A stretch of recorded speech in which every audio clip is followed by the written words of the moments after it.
আসসালামু আলাইকুম, আশা করি সবাই ভালো আছেন।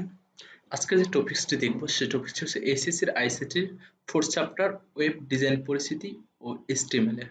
এই চ্যাপ্টারে সবগুলো ভিডিওই করব স্টেপ বাই স্টেপ। আজকে আমরা চ্যাপ্টারের শুরু থেকে কিছু অংশ পড়ব। এরপর আস্তে আস্তে আমরা পরবর্তী ভিডিওতে এই চ্যাপ্টারটা শেষ করার চেষ্টা করব। তো আমরা চ্যাপ্টারের প্রথমত শুরু থেকে যদি আমরা শুরু করতে চাই, তো আমরা স্লাইডে চলে যেতে পারি। আজকে আমরা পড়ব হচ্ছে ওয়েব ডিজাইন পরিস্থিতি ও HTML। আজকের আলোচ্য বিষয় হচ্ছে ওয়েব ডিজাইন কি এবং ইন্টারনেট কি এবং ওয়েব কি। ওয়েবকে আবার ডাব্লিউ বলা যায়। দেন পারবো ওয়েব পেজ কি, ওয়েবসাইট কি, সার্ভার কম্পিউটার কি, ক্লায়েন্ট কম্পিউটার কি। ওকে, তাহলে আমরা ওয়েব ডিজাইন দেখতে পারি। ওয়েব ডিজাইন হলো এমন একটি প্রক্রিয়া যার সাহায্যে ওয়েব পেজের বাহ্যিক সৌন্দর্য তৈরি করা যায়, অর্থাৎ ওয়েব পেজ বা ওয়েবসাইটের বিভিন্ন লেআউট, রং, গঠন, গ্রাফিক্স, ইন্টারেক্টিভ বৈশিষ্ট্যগুলো নির্ধারণ করা হয়। আমরা যদি ওয়েব ডিজাইনের বিষয়টা যদি খুব ভালোভাবে বুঝতে হয়, তাহলে আমি বলতে পারি যে এরকম যে আমরা অনেক ওয়েবসাইটে ঢুকি, যেমন আমরা facebook.com এ ঢুকতে পারি, আমরা যে কোনো একটা ওয়েবসাইট example.com ওয়েবসাইটে ঢুকতে পারি, তারপর আমরা 10 minutes school ডট কম এই ওয়েবসাইটে ঢুকতে পারি। তাহলে প্রত্যেকটা ওয়েবসাইটে ঢুকলে আমরা কিন্তু লেআউট দেখবো, ভিন্ন ভিন্ন লেআউট, মানে এক একটার মানে টেমপ্লেট যেটাকে বলা হয় যে আকৃতিটা ভিন্ন ভিন্ন হয়ে থাকে এবং রংটাও ভিন্ন ভিন্ন হয়ে থাকে। দেখা গেছে বিভিন্ন রঙের সংমিশ্রণে একটা ওয়েব তৈরি করা হয় বা ওয়েবসাইট তৈরি করা হয় এবং তার গঠনও ভিন্ন থাকতে পারে। গ্রাফিক্যাল যে কাজগুলো সেগুলো ভিন্ন থাকতে পারে। হ্যাঁ, এটাই হচ্ছে একটা ওয়েব ডিজাইনের মানে অন্তর্ভুক্ত কাজগুলো। অর্থাৎ কোনো একটা ওয়েবসাইটের লেআউট, রং, গঠন, গ্রাফিক্স, ইন্টারেক্টিভ যে বৈশিষ্ট্যগুলো, এগুলোকে একটা ওয়েব ডিজাইনের অন্তর্ভুক্ত কাজ। ওকে, নেক্সট আমরা দেখতে পারি ইন্টারনেট। ইন্টারনেট হলো পৃথিবী জুড়ে বিস্তৃত অসংখ্য নেটওয়ার্কের সমন্বয়ে গঠিত একটি বিরাট নেটওয়ার্ক ব্যবস্থা। অর্থাৎ আমরা বলতে পারি যে নিচের পিকচারে যদি খেয়াল করি তাহলে দেখতে পারি যে ইন্টারনেটের মাধ্যমে অসংখ্য ডিভাইস একটা আরেকটার সাথে কি কানেক্টেড রয়েছে। যেমন আমার কম্পিউটার থেকে আমি ইন্টারনেট ব্যবহার করে আমি কোনো একটা ওয়েবসাইটে ঢুকে সেই ওয়েবসাইট, যেখানে ওয়েবসাইটে যে সার্ভার আছে সেই সার্ভার থেকে আমি প্রয়োজনীয় তথ্য নিতে পারি। তাহলে আমি কি কি করলাম, আমি হচ্ছে ক্লায়েন্ট এবং আমি যার কাছ থেকে তথ্য নিচ্ছি সে হচ্ছে কি সার্ভার। আমার যে কম্পিউটার এটাকে বলা হয় ক্লায়েন্ট কম্পিউটার, আর যার কাছ থেকে আমি তথ্য নিচ্ছি সেটাকে বলা হয় সার্ভার কম্পিউটার। ওই সার্ভারে ওয়েবসাইটটা হোস্ট করা আছে, এর জন্য আমি ওখান থেকে কি তথ্য নিতে পারছি। এবং কিসের মাধ্যমে, সেটা ইন্টারনেটের মাধ্যমে। ওকে, তারপর হচ্ছে ওয়েব। ওয়েবকে ডাব্লিউ বলা হয়। আর ইন্টারনেট ব্যবহার করে ওয়েবসাইট থেকে তথ্য নেওয়ার প্রক্রিয়াকে বলা হয় ওয়েব। সহজ ভাষায় বলে এভাবে বলা যায় এরকম যে আমার যে ল্যাপটপ ইউজ করে আমি যে ইন্টারনেট ব্যবহার করে আমি কোনো ওয়েবসাইট থেকে আমার প্রয়োজনীয় তথ্য নিলাম, সেটি হচ্ছে কি, এই প্রক্রিয়াটাকে বলা হয় কি ওয়েব বলা হয়। ওয়েবকে ডাব্লিউ বলা হয়। ডাব্লিউ মিনিং হচ্ছে যে ওয়ার্ল্ড ওয়াইড ওয়েব, খুবই ইম্পর্টেন্ট, এটার মিনিংটা মনে রাখতে হবে। তারপর হচ্ছে ৩টি প্রযুক্তির সমন্বয়ে ওয়েব গড়ে উঠেছে। প্রযুক্তি ১, HTML। HTML মানে হচ্ছে হাইপারটেক্সট মার্কআপ ল্যাঙ্গুয়েজ, যা দ্বারা ওয়েব পেজ তৈরি করা হয়। এটা বেসিক্যালি একটা ওয়েবসাইটের বেসিক স্ট্রাকচার বা গঠন তৈরি করার ক্ষেত্রে HTML ব্যবহার করা হয়। আমরা যদি মানুষের কঙ্কাল বা মানুষের স্ট্রাকচার কি কঙ্কাল, এরকম ওয়েবসাইটের স্ট্রাকচার যেটা, সেটা তৈরি করা হয় কি HTML দ্বারা। HTML হচ্ছে কতগুলো ট্যাগের সমষ্টি, এক ধরনের ল্যাঙ্গুয়েজ।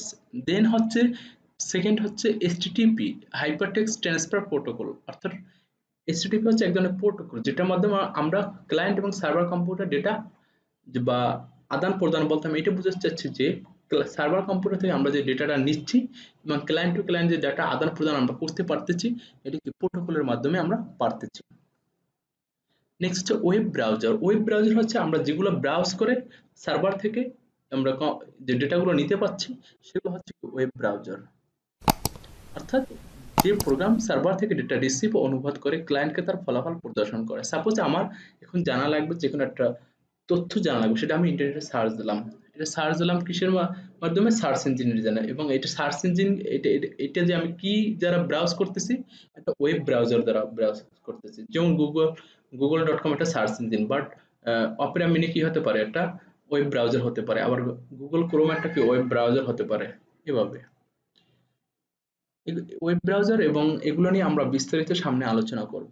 টিম বার্নার্স-লি 1900 বা 1989 দ্যাটস মিন 1989 সালের নভেম্বরের মাঝামাঝি সময়ে একটি হাইপারটেক্সট ট্রান্সফার প্রোটোকল ক্লায়েন্ট এবং সার্ভারের মধ্যে ইন্টারনেটের মাধ্যমে প্রথম সফল যোগাযোগ সম্পন্ন করেছিলেন, তাই টিম বার্নার্স-লিকে ডাব্লিউডাব্লিউ এর জনক বলা হয়। মানে উনি প্রোটোকলের মাধ্যমে সার্ভার এবং ক্লায়েন্টের মধ্যে যে একটা যোগাযোগ সৃষ্টি করছিল, এই সৃষ্টি করার কারণে তাকে ডাব্লিউডাব্লিউ এর জনক হিসেবে বিবেচিত করা হয়। ওকে।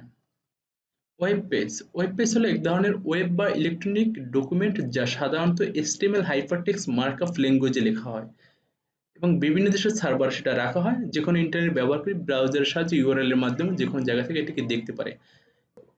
এখানে বোঝানো হয়েছে যে এরকম যে আমি ইউআরএল ব্যবহার করে, অর্থাৎ আমি যে কোনো একটা ওয়েবসাইটের ঠিকানা, সেটাকে পূর্ণাঙ্গ ঠিকানাটাকে ইউআরএল বলা যায়। ইউআরএল এর ফুল মিনিং হচ্ছে ইউনিফর্ম রিসোর্স লোকেটর। মানে হচ্ছে যে আমি সাপোজ google.www.google.com এখান থেকে বা www.facebook.com এখান থেকে আমি যদি এই www.facebook এটাকে সম্পূর্ণটা একটাকে বলা হয় কি ইউআরএল। এই ইউআরএল আমি ব্যবহার করে আমি কি মাধ্যমে ব্যবহার করব, আমি কোনো ব্রাউজারের মাধ্যমে, যেমন আমি গুগল ক্রোম ব্যবহার করে ইউআরএল এর মাধ্যমে কিন্তু ওয়েবসাইটে ঢুকলাম, facebook.com ওয়েবসাইটে www.facebook.com ওয়েবসাইটে ঢুকলাম। ঢোকার পর সেখান থেকে আমি প্রয়োজনীয় যে তথ্য নিব এবং এই ফেসবুকে ঢুকলাম। ফেসবুকে ঢোকার পর সেখান থেকে যে আমি দেখতে পাবো যে বিভিন্ন পেজ আছে, হোম পেজ আছে, প্রোফাইল পেজ আছে, বিভিন্ন ধরনের পেজ দেওয়া আছে। সেই প্রত্যেকটা পেজকে বলা হয় কি ওয়েব পেজ। অর্থাৎ ওয়েব পেজ হলো এক ধরনের ওয়েব ইলেকট্রনিক ডকুমেন্ট, অর্থাৎ ওয়েব এর সাথে কানেক্টেড প্রত্যেকটা পেজকে ওয়েব পেজ বলা যায়। ওয়েব পেজে আমরা কি কি দেখতে পারবো? টেক্সট দেখতে পারবো, ইমেজ দেখতে পারবো, ফাইল দেখতে পারবো, অডিও, ভিডিও, অ্যানিমেশন ইত্যাদি থাকতে পারে। নেক্সট হচ্ছে ওয়েবসাইট। ওয়েবসাইট হচ্ছে একই ডোমেনের অধীনে সার্ভারে রাখা পরস্পর সংযুক্ত এক বা একাধিক ওয়েব পেজের সমষ্টিকে ওয়েবসাইট বলা হয়। ডোমেনকে যেমন www.facebook.com, এখানে facebook.com একটা ডোমেন নেম। এই ডোমেন নেমে কিন্তু আমি ফেসবুকে ঢুকলে অনেকগুলো আমরা পেজ পাবো, হোম পেজ পাবো, প্রোফাইল পেজ পাবো বা আরো অনেক পেজগুলো পাবো। এই পেজগুলোর একত্রে সমন্বয়, যতগুলো পেজ সব পেজের সমন্বয়কে ওয়েবসাইট বলা হয়। অর্থাৎ facebook.com www.facebook.com একটা কি ওয়েবসাইট। আর এই ওয়েবসাইটে কোথায় রাখা হয়? সার্ভারে রাখা, অর্থাৎ সার্ভারে হোস্ট করা হয়। যেমন www.facebook.com উদাহরণ। হোম পেজ হচ্ছে কোনো একটা ওয়েবসাইটে প্রবেশ করলে বা ঢুকলে প্রথম যে পেজটা প্রদর্শিত হয় বা প্রথম যে পেজটি দেখা যায় সেটাকে কি বলা হয়? হোম পেজ বলা হয়। নেক্সট হচ্ছে সার্ভার বা সার্ভার কম্পিউটার। সার্ভার হলো এমন একটি কম্পিউটার যা অন্যান্য কম্পিউটার গুলোতে তথ্য সরবরাহ করে, যেমন ওয়েব সার্ভার হতে পারে, মেইল সার্ভার হতে পারে, ফাইল সার্ভার হতে পারে ইত্যাদি হচ্ছে। ওকে, তাহলে আমরা সার্ভার বলতে পারি যেখানে কি কম্পিউটার অনেকগুলো কি তথ্য সরবরাহ করে, অর্থাৎ যেখানে তথ্য রাখা হয় সোজা কথা। ওকে, উদাহরণস্বরূপ একটি মেইল সার্ভার জিম বা আই মেইল সফটওয়্যার চালাতে পারে যা ইমেল প্রেরণ ও গ্রহণের এসএমটিপি মানে সিম্পল মেইল ট্রান্সফার প্রোটোকল সেবা প্রদান করতে পারে। অর্থাৎ মেইল সার্ভার, সেখান থেকে আমরা কি কেউ মেইল পাঠালো, কেউ সেটা গ্রহণ করলো, এটি মেইল সার্ভার কি নিয়ন্ত্রণ করে থাকে। ওকে, অর্থাৎ সার্ভার হলো যেখানে অনেক ওয়েবসাইট হোস্ট করা হয় এবং ওয়েবসাইটকে সেখানে রাখা হয়, যার ফলে কোনো ইউজার ইন্টারনেটের মাধ্যমে ইউআরএল ব্যবহার করে বা ডোমেইন নেম ব্যবহার করে সেখান থেকে তথ্য নিতে পারে। যেমন একটা চিত্রের মাধ্যমে আমরা দেখি যে আমরা ইন্টারনেট ব্যবহার করে দুইটা ক্লায়েন্ট কম্পিউটার আছে এখানে। এই এই সাইডে এই ক্লায়েন্ট কম্পিউটার দুটি কি করতেছে? সার্ভার থেকে কি তথ্য নিচ্ছে ইন্টারনেট ব্যবহার করার মাধ্যমে।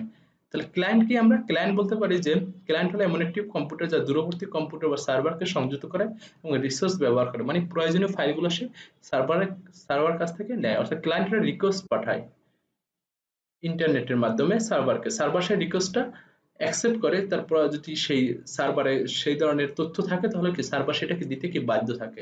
আমরা যদি একটু প্র্যাকটিক্যালি দেখতে চাই তাহলে আমরা ধরে নিলাম এই যে গুগল ক্রোম আমি ওপেন করলাম।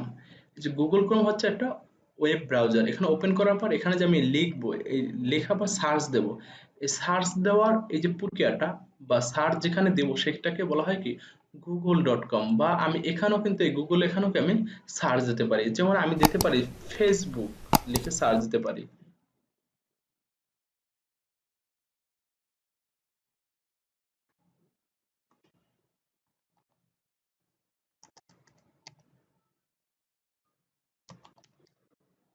facebook.com লিখে আমি সার্চ দিলাম, তারপর কোথায় চলে আসলো? এইটা চলে আসলো। অর্থাৎ আমি যেখানে সার্চ দিলাম সেটাকে বলা হয় সার্চ ইঞ্জিন। যেমন তাহলে আমি সার্চ দিলাম কোথায়? গুগলে সার্চ দিলাম। তাহলে আমি এটা ব্রাউজ করতেছি কি দ্বারা? গুগল ক্রোম দ্বারা। তাহলে গুগল ক্রোম একটা কি ওয়েব ব্রাউজার। এখানে আমি এই একটা facebook.com একটা ওয়েবসাইটে চলে আসলাম। তাহলে আমরা বুঝতে পারলাম যে ওয়েবসাইট কি এবং ওয়েব ব্রাউজার কি এবং এই যে ওয়েব পেজ হচ্ছে কি, যেমন এই হলো হোম পেজ, এখন কিন্তু আমরা হোম পেজ আছে, আমি যদি প্রোফাইলে যাই তাহলে এটা কি হবে, আমার প্রোফাইলে একটা পেজ। আবার এখানে আমি, এখানে একটা আছে ফাইন্ড রিকোয়েস্ট একটা পেজ আছে, আবার এখান থেকে আমি বিভিন্ন পেজে যেতে পারি। এই যে আমরা বলতে পারি যে একটা ওয়েবসাইটের কি অনেকগুলা পেজ থাকে, আর এই প্রত্যেকটা বা অনেকগুলা পেজকে একত্রে মিলে আমরা একটা ওয়েবসাইট বলতে পারি। এই ছিল মূলত ওয়েবসাইট, ওয়েব ব্রাউজার বা ওয়েব পেজ, এগুলোর একটা বেসিক কনসেপ্ট ছিল। আশা করি সকলে বুঝতে পারছেন। ধন্যবাদ সকলকে।